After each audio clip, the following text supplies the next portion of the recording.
Hello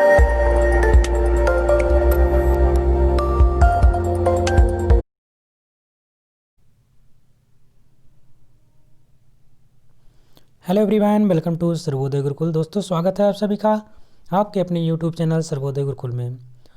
दोस्तों, इस video के माध्यम से हम लोग आज 150 प्रश्नों का MCQ टाइप प्रश्न उत्तर करने जा रहे हैं, जो कि आपका बाल विकास एवं शिक्षा शास्त्र से होगा। ये वीडियो बहुत ही इम्पोर्टेंट होगी। जो लोग शिक्षक भर्ती जैसे कि टेट, सुपर टेट या सीटेट की प्रिपरेशन कर रहे हैं उनके लिए। अगर आपको वीडियो पसंद आएगी तो उसको लाइक करिएगा, चैनल पर नए हैं तो चैनल को सब्सक्राइब कर लीजिएगा। आइए वीडियो को शुरुआत करते हैं।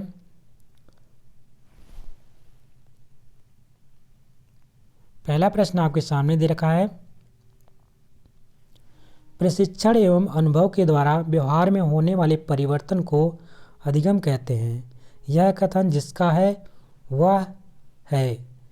पहला ऑप्शन दे रखा है गेट्स, दूसरा ऑप्शन दे रखा है कॉल्विन, तीसरा ऑप्शन है CE स्किनर, जबकि चौथा ऑप्शन है प्रेसी। तो आपका राइट आंसर हो जाएगा पहला ऑप्शन, यहाँ पे हो जाएगा गेट्स। ठीक है। दूसरा प्रश्न है, कोई भी बालक सीखना शुरू करता है। कोई भी बालक जो होता है सीखना कब शुरू करता है। पहला ऑप्शन आपके सामने दे रखा है जब उसे विद्यालय में प्रवेश दिलाया जाता है। दूसरा ऑप्शन है जब वह बोलना शुरू करता है। तीसरा ऑप्शन है जब वह घर से बाहर निकलता है। या चौथा ऑप्शन है अपने जन्म से ही। तो इसका राइट आंसर हो जाएगा ऑप्शन नंबर 4, यानी कि अपने जन्म से ही। प्रश्न नंबर 3, क्षमता के विकास का दूसरा नाम है। पहला ऑप्शन है अनुभव, दूसरा ऑप्शन है परिपक्वता, तीसरा ऑप्शन है शारीरिक विकास, जबकि चौथा ऑप्शन है कौशल विकास। तो इसका राइट आंसर हो जाएगा ऑप्शन नंबर 4, यानी कि कौशल विकास। जो क्षमता के विकास का दूसरा नाम क्या है? कौशल विकास। प्रश्न नंबर 4 है, मनोविज्ञान ने शिक्षा को बना दिया है। पहला ऑप्शन दे रखा है पाठचर्या केंद्रित, दूसरा है शिक्षक केंद्रित, तीसरा है बाल केंद्रित, जबकि चौथा ऑप्शन है विषय केंद्रित। इसका राइट आंसर हो जाएगा ऑप्शन नंबर 3, यानी कि बाल केंद्रित। तो मनोविज्ञान ने शिक्षा को क्या बना दिया है? बाल केंद्रित बना दिया है। बढ़ते हैं अगले प्रश्न की तरफ। प्रश्न नंबर 5। प्रश्न नंबर 5 दे रखा है यहाँ पे, निम्नलिखित में से कौन सा रायबर्न के अनुसार शिक्षा के 3 संबंधों में सम्मिलित नहीं है। पहला ऑप्शन दे रखा है बच्चे और शिक्षक में संबंध, दूसरा ऑप्शन दे रखा है बच्चे और समाज में संबंध, तीसरा ऑप्शन दे रखा है शिक्षक और विषय में संबंध, जबकि चौथा ऑप्शन दे रखा है विषय और बच्चे में संबंध। तो इसका राइट आंसर हो जाएगा ऑप्शन नंबर 3, यानी कि शिक्षक और विषय में संबंध। प्रश्न नंबर 6, अधिगम प्रतिफल का तात्पर्य है। पहला ऑप्शन दे रखा है बालक के व्यवहार में होने वाला परिवर्तन, दूसरा ऑप्शन है शिक्षक की शिक्षण विधियों में परिवर्तन, तीसरा है पाठ्य वस्तु का परिमार्जन, चौथा ऑप्शन है उपर्युक्त में से कोई नहीं। तो इसका राइट आंसर हो जाएगा अधिगम प्रतिफल का तात्पर्य है पहला ऑप्शन, बालक के व्यवहार में होने वाला परिवर्तन। प्रश्न नंबर 7, निम्नलिखित में से कौन सा किशोरावस्था का लक्षण नहीं है। तो किशोरावस्था में कौन से लक्षण नहीं दिखाई देते हैं, इसको ऑप्शन के हिसाब से आपको बताना है। पहला ऑप्शन दे रखा है शारीरिक परिवर्तन, दूसरा है व्यवहार में स्थिरता, तीसरा है अस्थिरता की समस्या, या चौथा है संवेगात्मक समस्याएं। तो जो ऑप्शन नंबर 2 है वो आपका राइट आंसर हो जाएगा यहाँ पे इस प्रश्न का। यानी कि यहाँ पे पूछा गया था निम्नलिखित में से कौन सा किशोरावस्था का लक्षण नहीं है, तो व्यवहार में जो स्थिरता होती है वो आपका किशोरावस्था का लक्षण नहीं होता है, जबकि जो शारीरिक परिवर्तन, अस्थिरता की समस्या और संवेगात्मक समस्याएं, ये सब कहीं ना कहीं किशोरावस्था के लक्षण हैं। बढ़ते हैं प्रश्न नंबर 8 की तरफ। प्रश्न नंबर 8 पूछा गया है, शिक्षा मनोविज्ञान शिक्षक को मदद करता है। जो शिक्षा मनोविज्ञान होता है शिक्षक को किस प्रकार से मदद करता है। पहला ऑप्शन दे रखा है बाल विकास का ज्ञान प्राप्त करने में, दूसरा है बाल स्वभाव तथा व्यवहार जानने में, तीसरा है बच्चों के चरित्र निर्माण के लिए, जबकि चौथा है उपर्युक्त सभी के लिए। तो इसका जो चौथा ऑप्शन है वो राइट हो जाएगा, उपर्युक्त सभी के लिए। जो शिक्षा मनोविज्ञान होता है शिक्षक को किस प्रकार से मदद करता है, यानी यहाँ पे जो तीनों ऑप्शन दे रखे थे सभी प्रकार से, जो कि बाल विकास का ज्ञान प्राप्त करने में, बाल स्वभाव तथा व्यवहार जानने में, बच्चों के चरित्र निर्माण में, सब में सहायक होता है। प्रश्न नंबर 9 है निम्नलिखित में से कौन सा शिक्षा मनोविज्ञान के अध्ययन की वस्तुनिष्ठ विधि नहीं है। तो पहला ऑप्शन आपके सामने दे रखा है प्रयोगात्मक विधि, दूसरा है उपचारात्मक विधि, तीसरा है आत्मनिरीक्षण विधि, जबकि चौथा है निरीक्षण विधि। यानी कि इसमें क्या पूछा है वस्तुनिष्ठ विधि नहीं है। तो नहीं कौन सा है आपका ऑप्शन नंबर 3 यानी कि आत्मनिरीक्षण विधि। प्रश्न नंबर 10 निम्नलिखित में से किसमें मूल वृत्ति संबंध संवेग से मेल नहीं खाती है। जो मूल वृत्ति संबंध संवेग है उससे मेल नहीं खाती है, कौन सा है। पहला ऑप्शन दे रखा है पलायन भय, दूसरा है संवेदना आश्चर्य, तीसरा है युद्ध प्रियता क्रोध, और चौथा है अप्रियता तथा घृणा। तो इसका जो राइट आंसर हो जाएगा ऑप्शन नंबर 2 संवेदना और आश्चर्य, ये एक दूसरे से मेल नहीं खाती हैं। प्रश्न नंबर 11 है, यहाँ पे दे रखा है संवेद जो सामान्यतः सुख देता है। ऐसा संवेद जो सामान्यतः सुख देता है उसको बताना आपको। पहला ऑप्शन दे रखा है यहाँ पे करुणा, दूसरा है एकाकीपन, तीसरा है भूख, जबकि चौथा ऑप्शन दे रखा है आत्माभिमान। यानी कि राइट आंसर इसका क्या हो जाएगा ऑप्शन नंबर 4 आत्माभिमान। प्रश्न नंबर 12 निम्नलिखित में से कौन सा अमूर्त स्थायी भाव है। पहला ऑप्शन है आदर, दूसरा है निवास स्थान, तीसरा है पशु, जबकि चौथा है क्रोध। तो इसका राइट आंसर हो जाएगा ऑप्शन नंबर 1 यानी कि अमूर्त स्थायी भाव कौन सा है आदर है। प्रश्न नंबर 13 किसी दुखी व्यक्ति को सहानुभूति के 2 शब्द कहना जिसका उदाहरण है। पहला ऑप्शन है सक्रिय सहानुभूति, दूसरा है निष्क्रिय सहानुभूति, तीसरा है व्यक्तिगत सहानुभूति, जबकि चौथा ऑप्शन है उपरोक्त में से कोई नहीं। तो इसका राइट आंसर हो जाएगा ऑप्शन नंबर 2 निष्क्रिय सहानुभूति। यानी किसी दुखी व्यक्ति को अगर सहानुभूति के 2 शब्द कहना है वो क्या कहलाता है निष्क्रिय सहानुभूति। प्रश्न नंबर 14 किसी व्यक्ति के विकास के संबंध में क्या सही नहीं है। पहला ऑप्शन दे रखा है यह जन्म से मृत्यु तक जारी रहता है, दूसरा है वृद्धि विकास का एक हिस्सा है, तीसरा है परिवर्तनों को देखा और मापा जा सकता है, या चौथा ऑप्शन है उपरोक्त सभी। तो इसका राइट आंसर हो जाएगा ऑप्शन नंबर 3 यानी कि परिवर्तनों को देखा और मापा जा सकता है। यानी किसी व्यक्ति के विकास के संबंध में क्या सही नहीं है, तो यहाँ पे आपको नहीं वाला बताना था। तो नहीं जो है ऑप्शन नंबर 3 है जो कि परिवर्तनों को देखा और मापा जा सकता है। हम ऐसा नहीं माप नहीं सकते हैं ना देख सकते हैं, ठीक है। लेकिन जो पहला ऑप्शन और सेकंड ऑप्शन है वो बिल्कुल सही है। प्रश्न नंबर 15 स्टेनले हॉल के अनुसार किशोर वर्तमान की शक्ति और भावी आशा को प्रस्तुत करता है। दूसरा ऑप्शन है किशोरावस्था बड़े संघर्ष तनाव तूफान तथा विरोध की अवस्था है। तीसरा है किशोरावस्था एक ज्वार है जो बालक की नसों में उठना शुरू होता है, जबकि चौथा ऑप्शन है किशोरावस्था बचपन से परिपक्वता की ओर गमन करता है। तो इसका राइट आंसर हो जाएगा ऑप्शन नंबर 2 यानी जो किशोरावस्था होता है वो बड़े संघर्ष तनाव तूफान तथा विरोध की अवस्था है।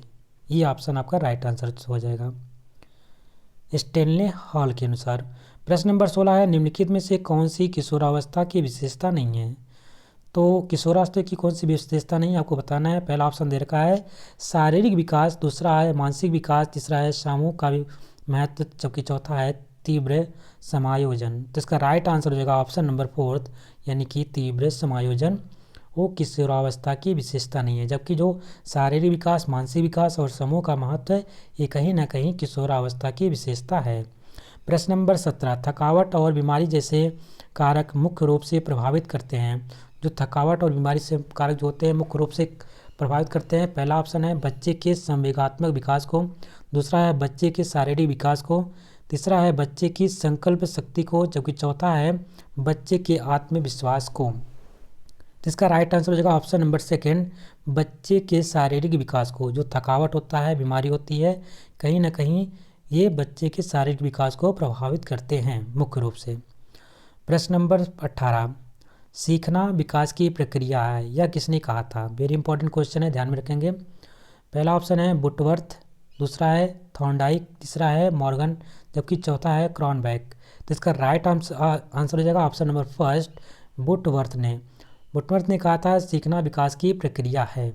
प्रश्न नंबर 19, निम्नलिखित में से कौन सा सीखने के संबंध में सही नहीं है। यहाँ पे क्या बताना नहीं है, तो ध्यान में रखेंगे।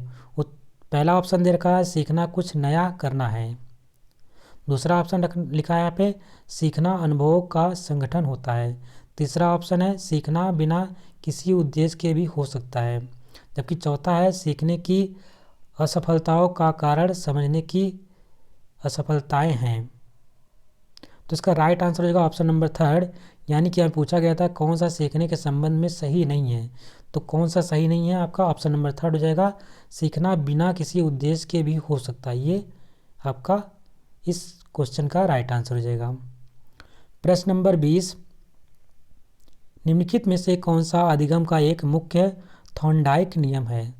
तो पहला ऑप्शन दे रखा है उपयोग का नियम, दूसरा है अभ्यास का नियम, तीसरा है आत्मीकरण का नियम, जबकि चौथा है मनोवृत्ति का नियम।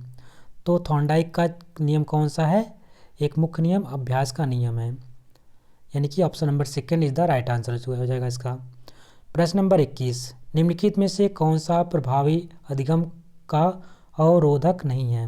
पहला ऑप्शन है प्रेरणा का अभाव, दूसरा है जीवन से ना जोड़ना, तीसरा है अधिगम परिस्थिति, जबकि चौथा है इसमें से कोई नहीं। तो इसका राइट आंसर हो जाएगा ऑप्शन नंबर 3 यानी कि अधिगम परिस्थिति।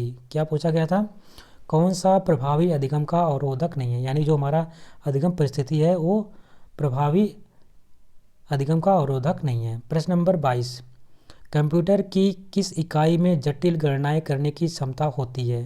पहला ऑप्शन है अदा इकाई, दूसरा है स्मृति भंडारण इकाई, तीसरा है केंद्रीय प्रोसेसिंग इकाई, जबकि चौथा है प्रदा इकाई। तो यहाँ पे जो इसको हम बोलते हैं CPU, ये हमारा है CPU, यही हमारा इसका जो दिमाग होता है इसी को बोलते हैं, इसको हम कह सकते हैं सेंट्रल प्रोसेसिंग यूनिट। हिंदी में लिखा है केंद्रीय प्रोसेसिंग यूनिट, इसका राइट आंसर हो जाएगा ऑप्शन नंबर 3। इसको हिंदी में पूछा जाएगा तो ये भी ध्यान में रखेंगे। प्रश्न नंबर 23, निम्नलिखित में से कौन सी शिक्षण अधिगम सामग्रियों से संबंधित एक गतिविधि सहायक सामग्री नहीं है। यहाँ पे ध्यान में रखना है, पूछा है नहीं है। पहला है ओवरहेड प्रोजेक्टर, दूसरा है नाटक, तीसरा है प्रदर्शन, जबकि चौथा है क्षेत्र भ्रमण। तो पहला ऑप्शन इसका राइट आंसर हो जाएगा, जो ओवरहेड प्रोजेक्टर है वो अधिगम सामग्रियों से संबंधित एक गतिविधि सामग्री नहीं है, जबकि नाटक, प्रदर्शन और क्षेत्र भ्रमण कहीं ना कहीं एक अधिगम संबंधित सामग्रियों का गतिविधि की सहायक चीज़ें होती हैं। प्रश्न नंबर 24, कक्षा में संप्रेषण का या के प्रकार हैं। तो संप्रेषण का यानी कि कम्युनिकेशन की बात कर रहा है। पहला है कक्षा में हम किस प्रकार से कम्युनिकेशन कर सकते हैं, बातचीत कर सकते हैं। पहला है शाब्दिक अंतःक्रिया, दूसरा है अशाब्दिक अंतःक्रिया, जबकि थर्ड ऑप्शन है दोनों में से, इसमें से दोनों, जबकि चौथा ऑप्शन है इसमें से कोई नहीं। तो आपको मालूम है जो हम कक्षा में क्या कर सकते हैं, जो कम्युनिकेशन करते हैं दोनों के माध्यम से करते हैं। कभी कभी हम बोल के करते हैं, कभी कभी इशारों में करते हैं, तो कहीं ना कहीं हमारा शाब्दिक भी रहता है और अशाब्दिक भी रहता है। तो यानी इसका राइट आंसर हो जाएगा ऑप्शन नंबर 3, फर्स्ट और सेकेंड दोनों सही है। प्रश्न नंबर 25 है अनुदेशन का प्रणाली उपागम है। तो अनुदेशन का प्रणाली उपागम कौन सा है। पहला ऑप्शन है शिक्षक केंद्रित, दूसरा है बाल केंद्रित, तीसरा है कक्षा कक्ष केंद्रित, चौथा है समस्या केंद्रित। इसका राइट आंसर हो जाएगा ऑप्शन नंबर 4 यानी कि समस्या केंद्रित। जो अनुदेशन का प्रणाली उपागम होता है वो कहीं ना कहीं समस्या केंद्रित होता है। प्रश्न नंबर 26, समूह विधियों द्वारा सीखने का उदाहरण है। तो जो समूह विधियों द्वारा सीखने का उदाहरण कौन सा इसमें से है? पहला ऑप्शन दे रखा है आपका वाद विवाद विधि, दूसरा है कार्यशाला विधि, तीसरा है विचार गोष्ठी विधि, या ये सभी। तो कहीं ना कहीं ये सभी हैं आपके, यानी इसका राइट आंसर हो जाएगा ऑप्शन नंबर 4। प्रश्न नंबर 27, समायोजन के संदर्भ में निम्नलिखित में से क्या सही नहीं है? पहला ऑप्शन दे रखा है यह संतुलन प्रदान करता है, दूसरा है यह समस्या का समाधान करता है, तीसरा है यह निरंतर चलने वाली प्रक्रिया नहीं है, चौथा है समायोजन की अनुपस्थिति में व्यक्ति तनाव, संघर्ष और चिंताओं से घिरा रहता है। तो इसका राइट आंसर हो जाएगा ऑप्शन नंबर 3, यानी कि यहाँ पे पूछा गया था नहीं है, इसलिए ये राइट आंसर हो जाएगा यह निरंतर चलने वाली प्रक्रिया नहीं है। इस प्रश्न का राइट आंसर ऑप्शन नंबर 3। प्रश्न नंबर 28, जब कभी आपसे नहीं पूछता है तो वहीं पे आपको कन्फ्यूजन हो जाता है, तो ये हमेशा ध्यान में रखना है क्वेश्चन पूछ क्या रहा है, इसलिए क्वेश्चन को 2-3 बार ध्यानपूर्वक पढ़ना होता है कि क्या पूछ रहा है, कि है कि नहीं है, ये ध्यान में रखना। अगर नहीं होता है तो वहीं पे लोग गलत करके चले जाते हैं। प्रश्न नंबर 28 यहाँ पे है, अधिगम को प्रभावित करने वाले पर्यावरणीय कारकों में से एक है। तो अधिगम को कौन से पर्यावरणीय जो कारक है प्रभावित करते हैं? पहला ऑप्शन दे रखा है सामाजिक परिवेश, दूसरा है थकावट, तीसरा है मानसिक स्तर, जबकि चौथा इसमें से कोई नहीं। तो पर्यावरण को प्रभावित कौन करेगा? हमारा जो सामाजिक परिवेश होगा, कहीं ना कहीं वही जो अधिगम को प्रभावित करने वाले जो पर्यावरणीय कारक होते हैं वो किस में होते हैं? सामाजिक परिवेश में होते हैं, यानी इसका राइट आंसर रहेगा ऑप्शन नंबर 1।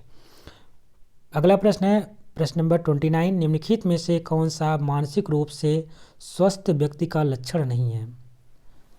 अब यहाँ पूछा, स्वस्थ व्यक्ति का लक्षण है, हमने नहीं बोल दिया था उसके लिए सॉरी। स्वस्थ व्यक्ति का लक्षण है, ठीक है। पहला ऑप्शन है सहनशीलता, दूसरा है आत्मविश्वास, तीसरा है संवेगात्मक परिपक्वता, या इसमें से सभी।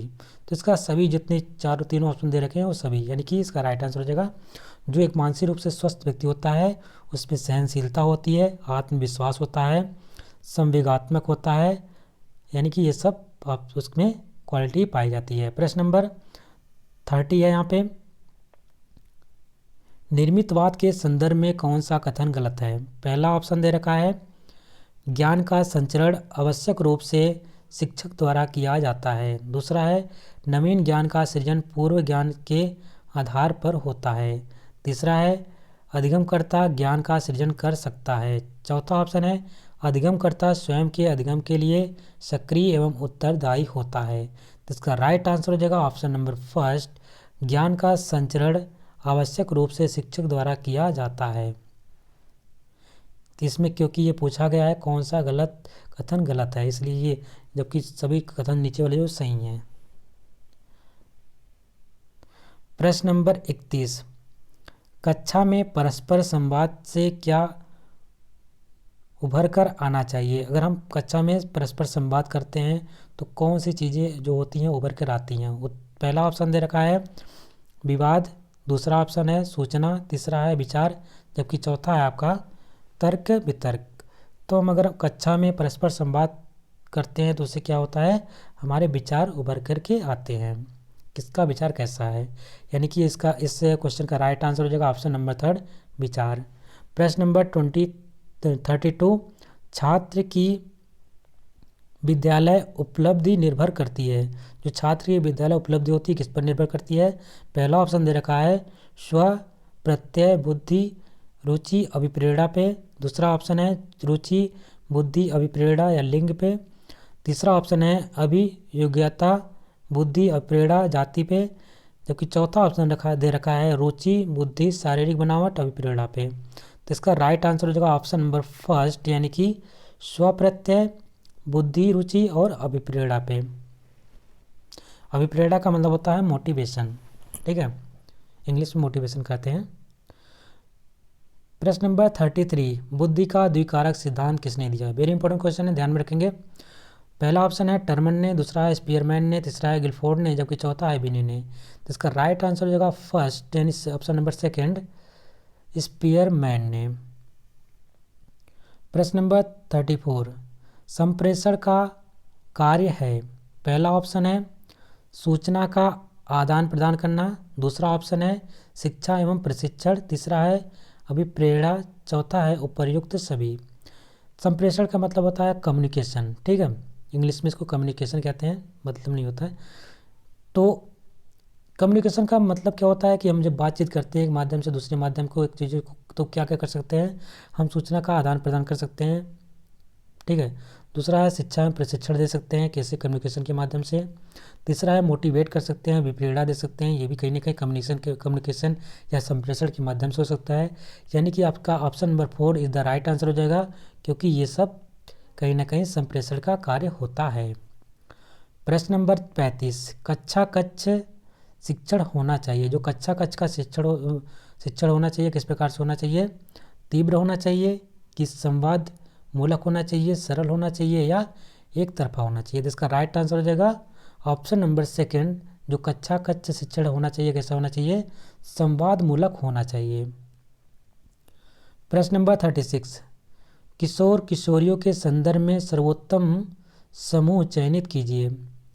पहला ऑप्शन है तार्किकता, अमूर्त चिंतन, निर्णय शक्ति, दूसरा ऑप्शन है आदर्शवादी, श्रेष्ठ समायोजन, स्व सम्मान, तीसरा ऑप्शन है निरीक्षण, विद्रोह की भावना, दोहराने की प्रवृत्ति, चौथा ऑप्शन है दर्शन, सु समायोजन, समाज सेवा की भावना। तो इसका राइट आंसर हो जाएगा ऑप्शन नंबर फर्स्ट, यानी कि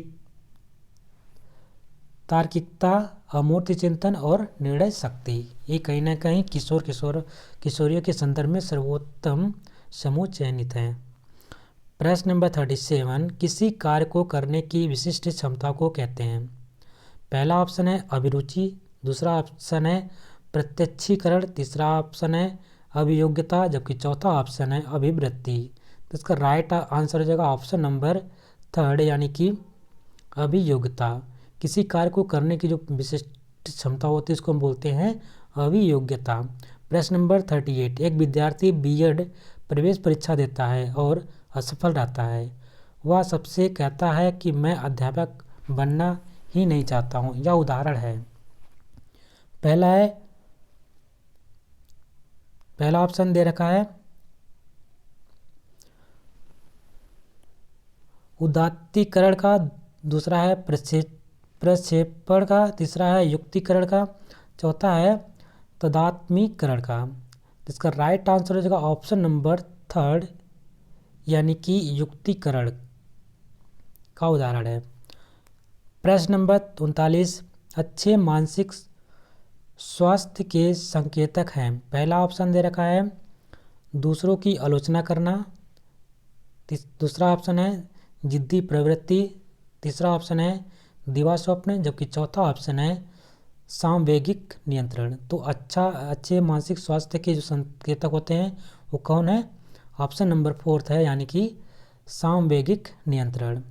प्रश्न नंबर 40 है, यहाँ पे पूछा गया है कंप्यूटर का मस्तिष्क कहलाता है। यानी कि आपका कोई बच्चा इसको बता सकता है, बहुत आसान क्वेश्चन है। मदरबोर्ड आपका हो नहीं सकता है, ठीक है। रैम और रोम हो नहीं सकते हैं, क्योंकि रैंडम एक्सेस मेमोरी होता है, रीड ओनली मेमोरी होता है। तो ये दोनों मेमोरीज हो गए। लेकिन ये मस्तिष्क की बात कर रहा है, तो मस्तिष्क सब कुछ कहाँ पे कंट्रोल होता है, तो सीपीयू बोलते हैं। इसका नाम भी इसलिए पड़ा है सीपीयू, यानी कि कंट्रोल प्रोसेसिंग यूनिट, ठीक है। कई बार एग्जाम में आपका फुल फॉर्म भी पूछ लेता है, सीपीयू का फुल फॉर्म क्या होता है, तो आपको बताना है कंट्रोल प्रोसेसिंग यूनिट। प्रश्न नंबर 41, कंप्यूटर की विशिष्ट विशेषताएं हैं। जो कंप्यूटर होता है उसकी विशिष्ट विशेषताएं क्या है। पहला ऑप्शन है गति, दूसरा है संभरण, तीसरा है परिशुद्धता, जबकि चौथा ऑप्शन है उपयुक्त सभी। तो कहीं ना कहीं जो कंप्यूटर होता है उसकी सभी ये तीनों विशेषताएं हैं। बहुत तेज उसकी गति होती है, संभरण होता है यानी कि स्टोरेज क्षमता बहुत होती है, परिशुद्धि उसकी जो शुद्धता होती है काफ़ी अच्छी होती है, बहुत ही कम गलतियाँ होती हैं, ना के बराबर होती हैं।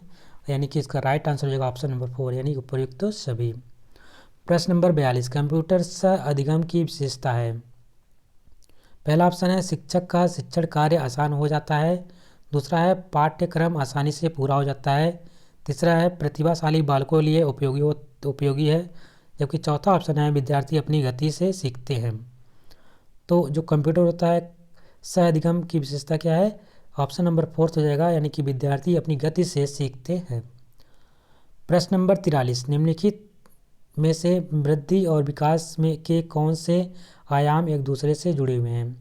आपको बताना है वृद्धि और विकास के कौन से आयाम एक दूसरे से जुड़े हुए हैं। पहला है शारीरिक, दूसरा ऑप्शन है बौद्धिक, तीसरा ऑप्शन है सामाजिक, जबकि चौथा ऑप्शन है संवेगात्मक,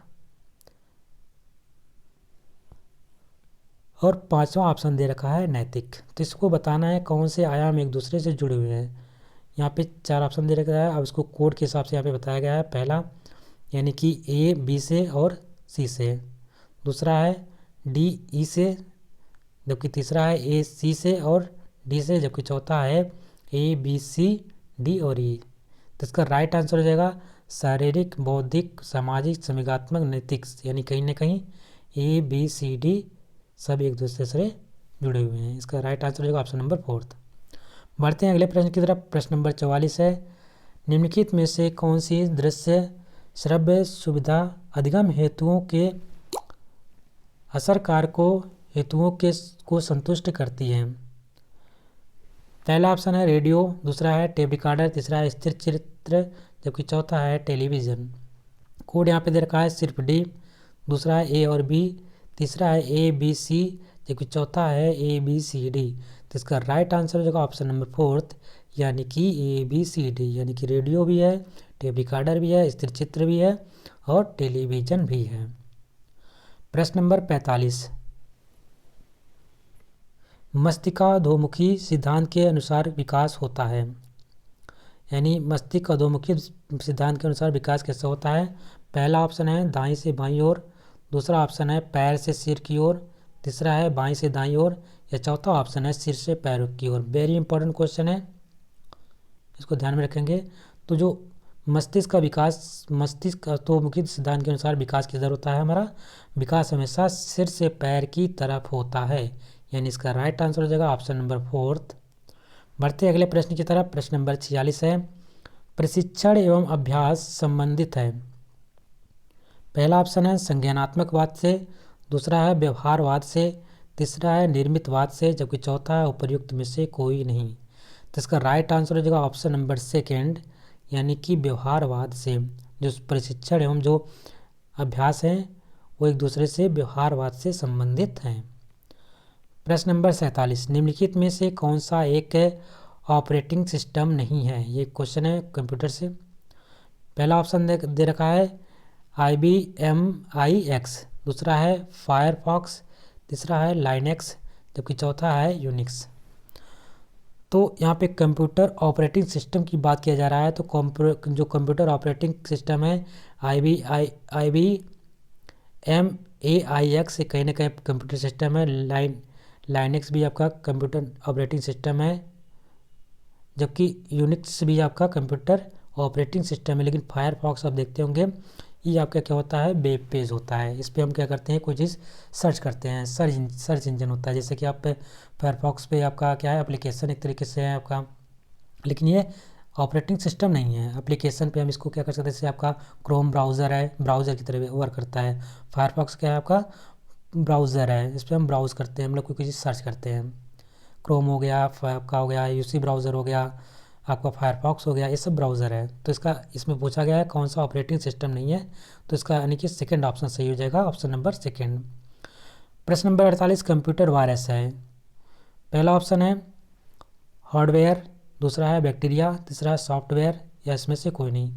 तो जो सॉफ्टवेयर के रूप में जो वायरस होते हैं सॉफ्टवेयर के रूप में होते हैं, ना कि बैक्टीरिया के रूप में। वायरस हो गया तो मतलब कि ये कहीं ना कहीं एक सॉफ्टवेयर छोड़ दिया जाता है, तो जाकर के वो पूरे कंप्यूटर को डैमेज कर सकता है, उसके जो फाइल होते हैं उसको करप्ट कर सकता है, या आपके डाटा को चुरा लेता है, कुछ भी कर सकता है। ये आपके एक तरीके से सॉफ्टवेयर होता है, ठीक है। इसको सॉफ्टवेयर क्या होते हैं, जिसको हम देख सकते हैं पर उसको छू नहीं सकते हैं। लेकिन हार्डवेयर जो होता है हमारा, उसको हम टच भी कर सकते हैं, जितना जो दिखाई देता है उसको हाथ से टच कर सकते हैं, देख भी सकते हैं, वो सब हमारे क्या होते हैं, हार्डवेयर। लेकिन जो सॉफ्टवेयर क्या होता है, इसे आप मोबाइल में चला रहे हैं, कौन सा सॉफ्टवेयर हम यूज़ कर रहे हैं कि ये हमारा स्क्रीन रिकॉर्ड हो रहा है, तो ये सब आपके सॉफ्टवेयर के अंतर्गत आते हैं, ठीक है। तो इसका इसने पूछा है वायरस है, कंप्यूटर क्या है, वायरस है, किसके रूप में होता है वो, सॉफ्टवेयर के रूप में होता है। यानी कि ऑप्शन नंबर 3 इसका राइट आंसर हो जाएगा। ऑप्शन नंबर 49 है लिंगुआ फोन उदाहरण है। पहला ऑप्शन है श्रव्य सामग्री का, दूसरा है श्रव्य एवं दृश्य सामग्री का, तीसरा है श्रव्य सामग्री का दृश्य सामग्री का, जबकि चौथा है क्रियात्मक सामग्री का। तो इसका राइट आंसर होगा ऑप्शन नंबर फर्स्ट, जो लिंगुआ फोन होता है कहीं ना कहीं वो किसका उदाहरण है, श्रव्य सामग्री का। प्रश्न नंबर 50, निम्नलिखित में से कौन सा एक अन्य विकल्पों से संबंध नहीं है। यहाँ बताना है कौन अन्य संबंध नहीं है, तो इसको ध्यान में रखेंगे, नहीं वाला पूछ रहा है। पहला संबंध यहाँ पे दिया गया है। पहला प्रश्न है, पहला ऑप्शन दे रखा है प्रश्नोत्तर सत्रों की संगठित करना, दूसरा है स्व आकलन के कौशल को परिमार्जित करना, तीसरा ऑप्शन है प्रकरण पर विद्यार्थियों की प्रतिक्रिया लेना, चौथा ऑप्शन है प्रश्नोत्तरी परिचालित करना। तो इसका राइट आंसर हो जाएगा ऑप्शन नंबर सेकेंड, यानी कि स्व आकलन के कौशल को परिमार्जित करना। ये अन्य विकल्पों से संबंध नहीं है। प्रश्न नंबर 51, निर्देशन एवं अधिगम के बीच समानता है। पहला ऑप्शन है दोनों छात्र केंद्रित हैं, दूसरा ऑप्शन है दोनों ही विषय वस्तु केंद्रित हैं, तीसरा ऑप्शन है दोनों पृष्ठपोषण एवं पाठ्य विश्लेषण पर बल देते हैं, जबकि चौथा ऑप्शन है उपर्युक्त में से कोई नहीं। तो इसका राइट आंसर हो जाएगा ऑप्शन नंबर फर्स्ट, यानी कि दोनों छात्र केंद्रित है। निर्देशन और जो अधिगम होते हैं इनके बीच जो समानता होती है कहीं ना कहीं दोनों कैसे होते हैं, दोनों छात्र केंद्रित होते हैं। बढ़ते हैं अगले प्रश्न की तरफ। प्रश्न नंबर 52, निम्नलिखित में से समस्या समाधान को क्या बाधित नहीं करता है। पहला ऑप्शन है अंतर्दृष्टि, दूसरा ऑप्शन है मानसिक प्ररूपता, तीसरा ऑप्शन है मोर्चाबंदी, जबकि चौथा ऑप्शन है निर्धारण। तो इसका राइट आंसर हो जाएगा ऑप्शन नंबर थर्ड, यानी कि मोर्चाबंदी। यहाँ पे पूछा गया था निम्नलिखित में से समस्या समाधान को क्या बाधित नहीं करता है, तो जो हमारा मोर्चाबंदी होता है कहीं ना कहीं वो समस्या समाधान को बाधित नहीं करता है। बढ़ते हैं प्रश्न नंबर अगले की तरफ। प्रश्न नंबर 53 है निम्नलिखित में से किस अवस्था में बालक अपने समकक्षी वर्ग के सक्रिय सदस्य बनते हैं। पहला ऑप्शन है वयस्क अवस्था, दूसरा है बाल्यावस्था, तीसरा है किशोरावस्था, जबकि चौथा है पूर्व बाल्यावस्था। तो इसका राइट आंसर हो जाएगा ऑप्शन नंबर सेकेंड, यानी कि बाल्यावस्था में अपने समकक्षी वर्ग के सक्रिय सदस्य बनते हैं। प्रश्न नंबर 54, क्रिया प्रसूत अनुकूलन में पुनर्बलन निर्भर करता है। पहला ऑप्शन दे रखा है उद्दीपक की प्रकृति पर, दूसरा है अनुक्रिया की प्रकृति पर, जबकि तीसरा ऑप्शन है फर्स्ट व सेकंड दोनों पर, या चौथा ऑप्शन है इसमें से कोई नहीं। तो जो हमारी क्रिया प्रसूत अनुकूलन की पुनर्बलन निर्भर किस पे करता है, अनुक्रिया की प्रवृत्ति पर। अगर अनुक्रिया होगी तभी पुनर्बलन होगा, ठीक है, इस पे ये निर्भर करता है।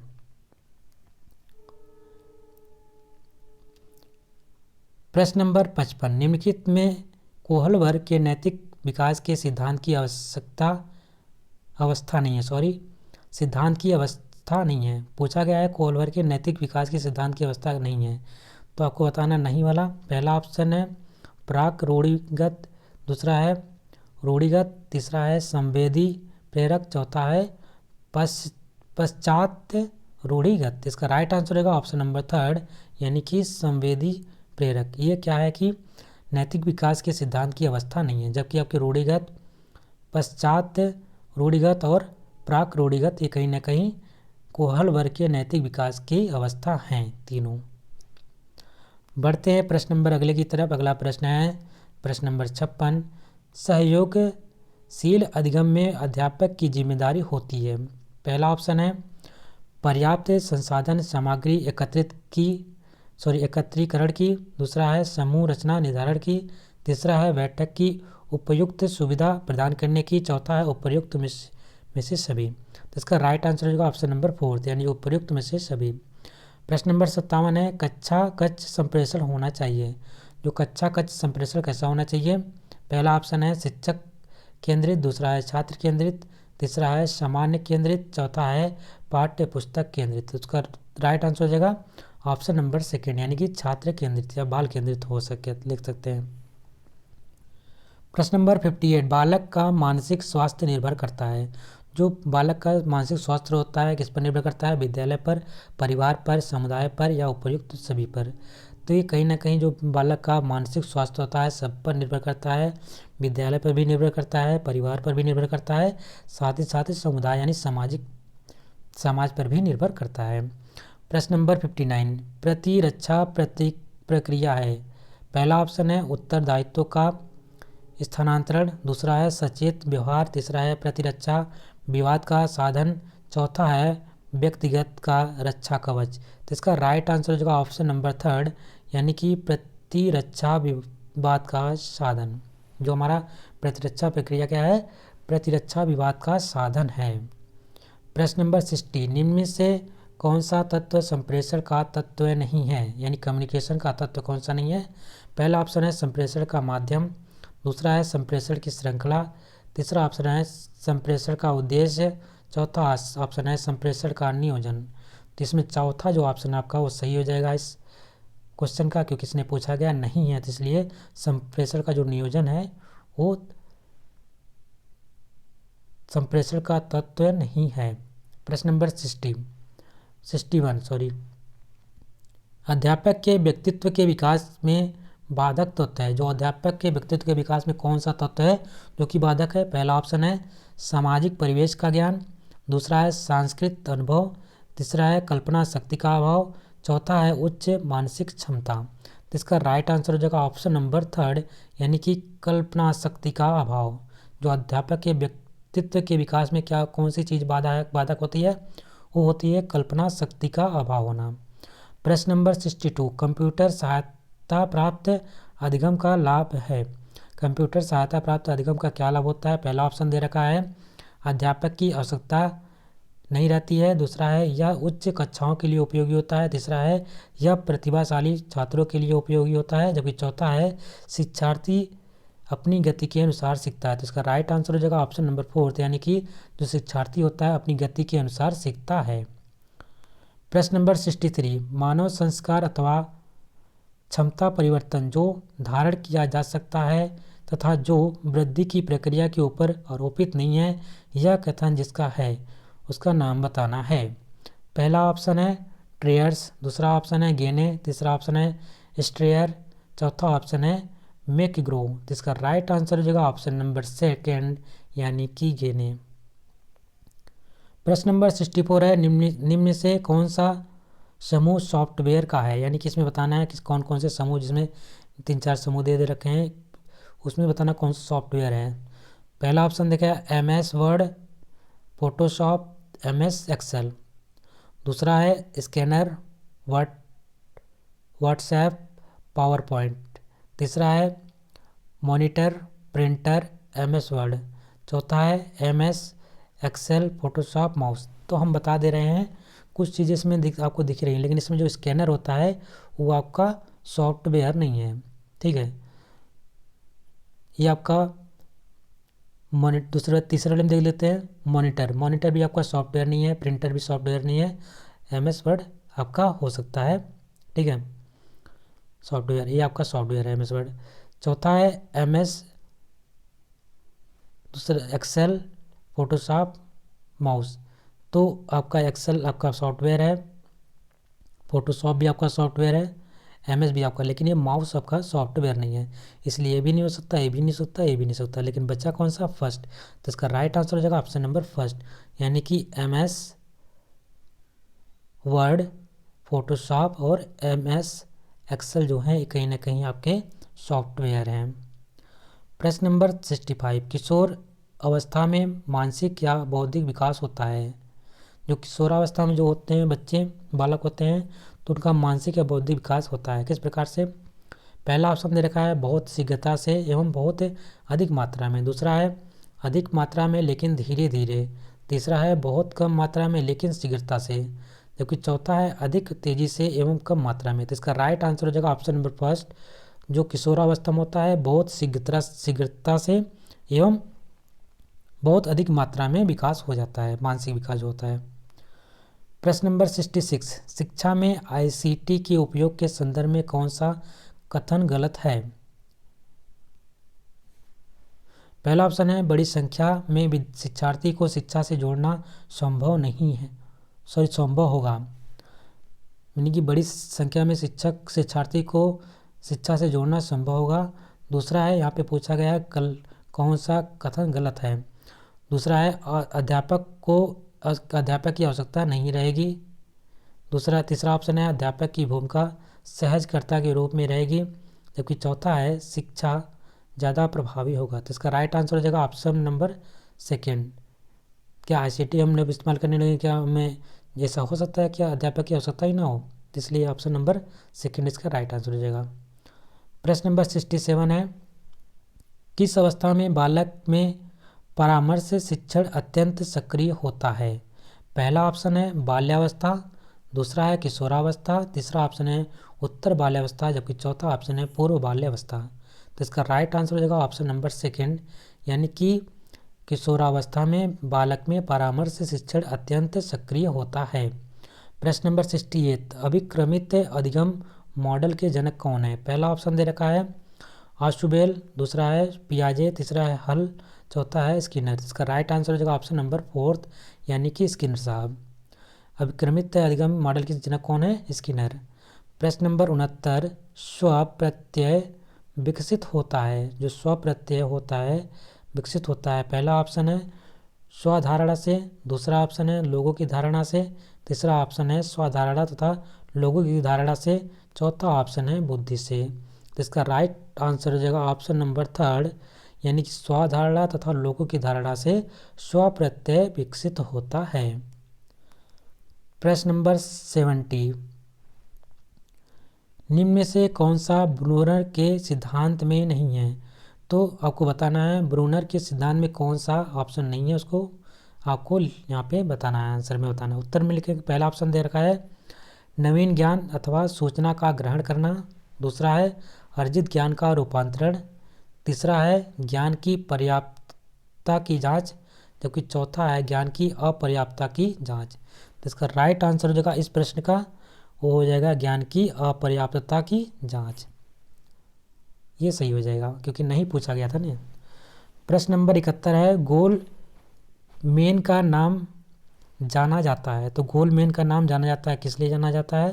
पहला ऑप्शन है बुद्धि के सिद्धांत के लिए, दूसरा ऑप्शन है आध्यात्मिक बुद्धि के लिए, तीसरा है सामवेगिक बुद्धि के लिए, चौथा है सामाजिक बुद्धि के लिए। तो इसका राइट आंसर हो जाएगा ऑप्शन नंबर थर्ड, यानी कि सामवेगिक बुद्धि के लिए गोलमेन का नाम जाना जाता है। प्रश्न नंबर 72 है, ब्रूनर के अनुसार निम्न में से कौन सा शिक्षण सिद्धांत नहीं है? इसमें से बताना है ब्रूनर के अनुसार कौन सा जो सिद्धांत है शिक्षण का सिद्धांत नहीं है। पहला ऑप्शन दे रखा है औपचारिक शिक्षण सिद्धांत, दूसरा है अनौपचारिक शिक्षण सिद्धांत, तीसरा है वर्णनात्मक शिक्षण सिद्धांत, जबकि चौथा है प्रमाणिक शिक्षण सिद्धांत। इसका राइट आंसर हो जाएगा ऑप्शन नंबर सेकेंड, यानी कि अनौपचारिक शिक्षण सिद्धांत। ब्रूनर के अनुसार अनौपचारिक शिक्षण सिद्धांत नहीं है, यानी कि इसका option number second is the right answer. प्रश्न नंबर 73, पियाजे के अनुसार किशोरावस्था में संज्ञानात्मक विकास की कौन सी अवस्था प्रारंभ होती है? जो पियाजे ने बताया था संज्ञानात्मक विकास की जो अवस्थाएं, उनके अनुसार बताना आपको कि ये संज्ञानात्मक विकास की कौन सी अवस्था जो प्रारंभ होती है किशोरावस्था में। ठीक है, पहला ऑप्शन है पूर्व कार्यात्मक अवस्था, दूसरा है औपचारिक कार्यात्मक अवस्था, तीसरा है संवेदीगामक अवस्था, जबकि चौथा है स्थूल कार्यात्मक अवस्था। तो इसका राइट आंसर हो जाएगा ऑप्शन नंबर सेकेंड, औपचारिक कार्यात्मक अवस्था। किशोरावस्था में कौन सी संज्ञानात्मक विकास की अवस्था प्रारंभ होती है? तो आपको ध्यान में रखना है औपचारिक कार्यात्मक अवस्था। किशोरावस्था की आयु जो होती है, आपको कमेंट बॉक्स में कमेंट करके बताना है कि किशोरावस्था की जो आयु होती है कितने से कितने साल की होती है। प्रश्न नंबर 74, निम्न में से कौन सी शिक्षण सिद्धांत की एक विशेषता नहीं है? पहला ऑप्शन है सीखने की उत्सुकता, दूसरा ऑप्शन है ज्ञान की संरचना, तीसरा ऑप्शन है क्रमशीलता का अभाव, चौथा ऑप्शन है पुष्टिकरण। यानी कि आपका ऑप्शन नंबर थर्ड जो है वो क्रमशीलता का अभाव, ये आपका कहीं ना कहीं शिक्षण सिद्धांत की विशेषता नहीं है। प्रश्न नंबर 75 और लास्ट प्रश्न है ये फर्स्ट पार्ट का। प्रश्न नंबर 75 में पूछा गया है, मनोविज्ञान के किस संप्रदाय में तथ्यात्मक एवं वस्तुनिष्ठ विधियों के अध्ययन के उपयोग पर बल दिया गया है। पहला ऑप्शन दे रखा है मनोविश्लेषणवाद, दूसरा ऑप्शन है संरचनात्मकवाद, तीसरा ऑप्शन है व्यवहारवाद, जबकि चौथा ऑप्शन है संज्ञानवाद। यानी इसका राइट आंसर हो जाएगा ऑप्शन नंबर थर्ड, व्यवहारवाद, जो मनोविज्ञान के संप्रदाय में तथ्यात्मक एवं वस्तुनिष्ठ विधियों के अध्ययन के उपयोग पर बल दिया गया है, वो किस पे दिया गया है, वो व्यवहारवाद पे दिया गया है। तो ये आपका जो फर्स्ट पार्ट था यहीं पे कंप्लीट होता है, क्योंकि टोटल आपके 150 क्वेश्चन है, तो 75 क्वेश्चन इस पार्ट में आपको मिलेंगे और फिर उसके बाद 75 क्वेश्चन अगले पार्ट में मिलेंगे। अगर आपको वीडियो पसंद आई होगी तो उसको लाइक करिएगा, चैनल पर नए होंगे तो चैनल को सब्सक्राइब कर लीजिएगा, साथ ही बेल आइकन को भी प्रेस कर लीजिएगा। जब भी हम अगला पार्ट इसका अपलोड करेंगे तो उसका नोटिफिकेशन आप तक पहुँच सकेगा।